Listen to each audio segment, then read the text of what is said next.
What's going on, guys? It's Jimmy here. Welcome to our daily show where we discuss everything going on here in our country, in Washington, D.C., money, investing, the stock market, the fourth stimulus package update, stimulus check update, and daily news. If you haven't subscribed to our YouTube channel yet, make sure to subscribe right now by clicking the subscribe button. It's completely free to do so. New videos come out here on our YouTube channel every day at 10 a.m., 3 p.m., and 8 p.m. Eastern Standard Time.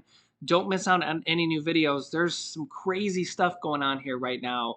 And as always, thanks for hitting the like button for us as well. Russia has somewhat officially invaded Ukraine now. And President Biden, we're going to give you his official response here, and also how this is affecting America. And it's not good. Also, we're going to talk about some new $1,500 checks that are going to be going out to some Americans here. We got some good news there. And the child tax credits here in addition. There's actually some good news there as well. We got several different things here for you guys in addition to that here. Also, gas prices being affected here as well. Not so good news there. We got a lot to talk about here, so let's jump right in. As most people here has officially considered Russia to have invaded Ukraine now. This has set the U.S. stock market and world stock markets here plummeting. The Dow Jones Index down almost 500 points today here, yet again, down again. It was actually down even further than that. It looks like it was down another 200 points and actually had a little bit of an upward trend during the day. So it was down almost 700 points for the day. Significant drops yet again. We've had so many down days here. We're officially into correction territory, which is a 10% drop. The S&P 500 down as well. Almost everything down here today. Multiple different down days here, and yeah, just a lot of fear in the market. But if you're a long-term investor, might be a good time to buy. Question is are we going to have more down days here? If you're investing in a 401k on a regular basis, or an IRA, or a pension, again, these are just good times to buy here for the long term, because these are probably just good dips in the market. When you kind of look at this is a 5-year chart, these dips along the way here were always good times to buy, as you kind of see the growth here of an overall chart here. Buying on those dips here tend to lead to the good growth of the overall here. But with this Russian invasion here that has now kind of officially happened, depending on how you look at it, President Biden, you can see here, President Biden has ordered more U.S. troops to Eastern Europe amid what is going on here in Russia. Listen to what Biden has to say here. To put it simply, Russia just announced that it is carving out a big chunk of Ukraine. Last night, Putin authorized Russian forces to deploy into these regions. Today, he asserted that these regions are actually extend deeper than the 2 areas he recognized, claiming large areas currently under the jurisdiction of the Ukrainian government. He's setting up a rationale to take more territory by force, in my view. And if we listened to his speech last night, and many of you did, I know, he's setting up a rationale to go much further. This is the beginning of a Russian invasion of Ukraine, as he indicated and asked permission to be able to do from his Duma. So let's begin to. I'm going to begin to impose sanctions in response far beyond the steps we and our allies and partners implemented in 2014. And if Russia goes further with this invasion, we stand prepared to go further as with sanctions. Who in the Lord's name does Putin think gives him the right to declare new so-called countries on territory that belong to his neighbors? This is a flagrant violation of international law and demands a firm response from the international community. So, he's right. Imagine, for an analogy here, this would be like me saying, I claim my neighbor's land and my other neighbor's land and my other neighbor's land. I'm just declaring it my land. That's basically what Putin's doing here. He's just declaring parts of Ukraine is now Russia. I know you can't make this stuff up, but that's basically what Putin's doing. He's declaring a couple different parts of Ukraine is now parts of Russia. Yeah, and then he sent Russian troops in there and says it's not an invasion, it's part of Russia. Meanwhile, not only has this sent the U.S. stock market plummeting here in the last several days and couple weeks here, which does affect about 50% or more Americans that do have about 50% or more of Americans do have money in the stock markets, do retirement funds, pensions, 401ks, IRAs, and just money, regular money in the stock market. So about 50% of Americans are affected through that. But also it has sent gas prices skyrocketing because Russia is the world's second largest producer of oil. And just the scare of this has sent the price of gas, not just in the US, but also worldwide, skyrocketing. Here's what President Biden has to say about the price of gas here today. As we respond, my administration is using every tool at our disposal to protect American businesses and consumers from rising prices at the pump. As I said last week, defending freedom will have cost for us as well and here at home. We need to be honest about that. But as we do this, I'm going to take robust action to make sure the pain of our sanctions is targeted at the Russian economy, not ours. We're closely monitoring energy supplies for any disruption. We're executing a plan in coordination with major oil-producing consumers and producers toward a collective investment to secure stability in global energy supplies. This will blunt gas prices.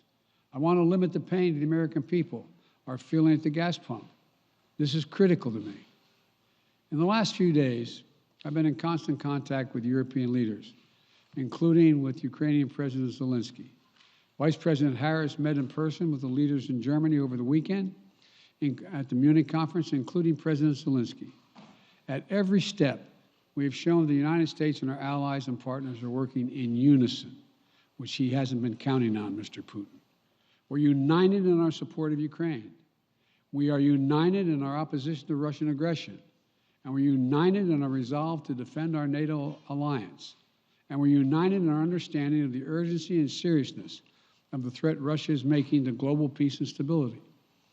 Yesterday, the world heard clearly the full extent of Vladimir Putin's twisted rewrite of history, going back more than a century, as he waxed eloquently, noting that, well, I'm not going to go into it, but nothing in Putin's lengthy remarks indicate any interest in pursuing real dialogue on European security in the year 2022. He directly attacked Ukraine's right to exist. He indirectly threatened territory formerly held by Russia, including nations that today are thriving democracies and members of NATO. He explicitly threatened war unless his extreme demands were met. And there is no question that Russia is the aggressor. So we're clear-eyed about the challenges we're facing. Nonetheless, there is still time to avert the worst-case scenario that will bring untold suffering to millions of people if they move as suggested. The United States and our allies and partners remain open to diplomacy if it is serious. When all is said and done, we're going to judge Russia by its actions, not its words. And whatever Russia does next, we're ready to respond with unity, clarity, and conviction. We'll probably have more to say about this as it moves on. I'm hoping diplomacy is still available. Thank you all very much. President Biden says it's critical to limit the impact from Russia on U.S. gas prices. Even if we don't import any gas from Russia, it's still affecting the price on gas here because if the price of oil goes up worldwide, it does still affect the price of oil here in the U.S. It's just a supply and demand thing because oil is traded worldwide, and thus it also affects the price of oil here. So even if we weren't involved in the Russia-Ukraine conflict at all, we are a part of NATO. Even if we weren't a part of that, this would probably still be affecting us either way. This is a worldwide conflict. And remember that there's so many different countries putting sanctions on Russia. The entire EU is, the entire European Union is as well. France is, Germany is, Canada is. So it's not just the US here. It's not just the US. So even if you took us out of the equation and said, um, we weren't a part of NATO and we wanted to be Switzerland and stay out of this would probably all still be happening anyways. So even if you kind of took that scenario, which obviously that scenario is not happening, but if you did kind of think through that scenario, this would all still be happening anyways. But you also kind of think you got to kind of think through this is that would you really want Russia to be unchecked kind of going through this? I mean, we've seen this play out before here with World War II, that kind of situation. And do you really want that type of situation to go unchecked? Even Republican leader Mitch McConnell calls for the quote, toughest sanctions possible against Russia. Senate Minority Leader Mitch McConnell, Republican from Kentucky, on Tuesday urged President Biden to impose the toughest possible sanctions on Russia after a top White House national security advisor said Russia's deployment of troops into two breakaway regions of Ukraine constituted an invasion. So more and more people are that are now kind of going through the situation and looking at what actually happened are considering what Russia did. They're considering it an actual invasion, including Mitch McConnell considers this an invasion now. Mitch McConnell says, quote, now the president, roughly at the same time we're meeting here, is addressing the current situation. What I hope he's saying right now is that from a sanctions point of view, we're gonna impose the toughest possible sanctions, Mitch McConnell said here today. Biden is scheduled to provide an update on the Ukraine situation this afternoon. Biden on Monday signed an executive order barring U.S. investments, trade, and financing from flowing into these two regions that have now been declared independent regions from Putin, granting him the authority to impose sanctions on individuals operating in those regions. Mitch McConnell also called for the Nord Stream 2 pipeline that extends from Russia to Germany to be canceled completely. Mitch McConnell says, not now, not tomorrow, not ever. So Mitch McConnell says that should be canceled. And I believe that Germany is willing to do that because Germany is in NATO. German Chancellor Olaf Scholz canceled certification of the pipeline earlier today. Mitch McConnell says, quote, every indication suggests that these actions will almost certainly be used as a prelude to even further aggression and an even larger invasion. If that occurs, many Ukrainians could die. The humanitarian consequences could be catastrophic, and that threat will not stop with Ukraine. All the free nations of the world will be affected if Putin's aggression is allowed to stand unchallenged. And that's actually what I just said here a moment ago. Yeah, so let me know your thoughts here. This is affecting the United States. We got the stock market plummeting, we got the price of gas rising, and I just don't, there's just not a lot of, it's just not a good news scenario here. Unfortunately, when it comes to war, it's just not a good news scenario here. Let me know your thoughts here on what you think is going to happen. Do you see any diplomacy happening here? I think the only way that we see a good news scenario is if Putin actually takes these sanctions seriously and actually considers the entire European Union is going to sanction him and not let them even Russia even trade or even do any financial anything with them, not buy anything or trade anything with the entire European Union, as well as the United States and everybody in NATO, unless Putin takes that seriously, I don't see any other way that he's going to back down. You let me know your thoughts in the comments. Also, as the Democrats are considering a gas tax holiday to relieve the federal gas tax here for the entire country, and we have multiple different states considering or even going forward with either pausing their state taxes or their state tax increase on gas taxes, or completely removing them temporarily for a year or so going forward. Will we see even more of that? Now the thing about the federal gas tax holiday, the Democrats want to do that for the rest of the year, but Republicans are not willing to go along with it as of yet because they consider it giving a win to the Democrats before the midterm elections this year. Will this Russia conflict here, will this make it a little bit more sympathetic to let this happen, because we probably will see gas prices go even higher? And if gas prices go even higher, will we see the Senate and the House of Representatives provide more stimulus type efforts, reducing the price of gas, getting rid of the federal taxes and even state taxes and other stimulus type of measures? They can use that $800 billion of stimulus money to send out stimulus checks, whether they call it a gas, whatever they call it, a gas check, anti-inflation check, extra SNAP benefits, Social Security raises, the child tax credits. There's so many different things that they could do with that money to provide to people right now that are falling behind on their bills. Remember that 63% of people are behind on their bills, paycheck to paycheck.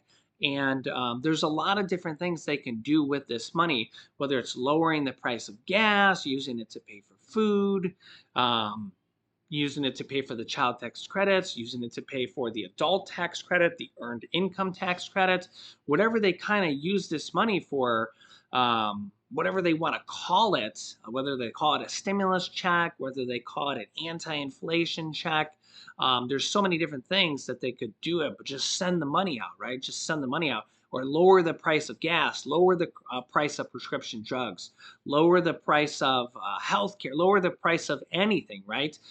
There's so many different things that they could do this. Now, honestly, we are seeing this on a lot of different state levels, a lot of different things. But the Build Back Better package, there's a lot of different things in there as well, like lowering the cost of prescription drugs for 100 million people, 100 plus million people, lowering the cost of childcare as well. Remember that the average family that does have to pay for childcare pays on average or as much as 21% of their income for childcare, and that would lower it down to 7%.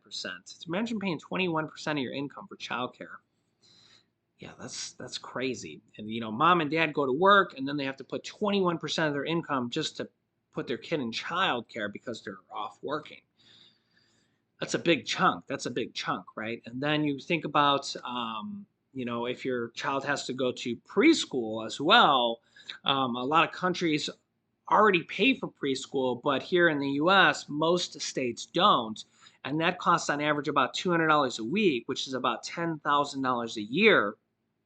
That alone, who has an extra $10,000? If you don't, that's very expensive as well, right? That's another thing that was in the Build Back Better package. Of course, the Build Back Better package might right now get a new name to it. Probably will get a new name to it. What will actually be in there, if they're going to lower gas prices and put that in there, all these different things in here, whether they're going to include a stimulus check in there, do it through an executive order and use that $800 billion in there. Remember, there's $800 billion that's already been approved from stimulus package 1, stimulus package 2, and stimulus package 3, and it's kind of leftover money that's already been signed off on, already been approved by the House and the Senate and the President, and is leftover stimulus money sitting there. And they can use this money. It's already been allocated and already been signed off on. It's already been kind of per se added to the debt. It's already been per se added to the inflation. So all they really need to do is just send it out, figure out who they're going to send it out to, and use it, because there's so many people in need right now. So I'm going to keep you up to date here with everything going on here, and how this whole Russia situation is going to affect us here in America as well. And hopefully it doesn't get too bad. So let me know your thoughts here. Make sure to subscribe down below. New videos come out here every day at 10 a.m., 3 p.m., and 8 p.m. Eastern Standard Time. Tomorrow's my birthday as well, so make sure to stay tuned here. If you haven't subscribed here, make sure to help us reach 400,000 subscribers. We're at 399,000. Maybe we can reach it tomorrow here on my birthday. So subscribe. It's completely free to do so. It just makes it so you won't miss out on new videos. You can click here to watch my newest video next. And you can click here to see my newest video about Social Security raises, SNAP and food assistance raises, and pandemic EBT money. So click on one of those videos next. Thanks for watching, guys, and I will see you in the next video.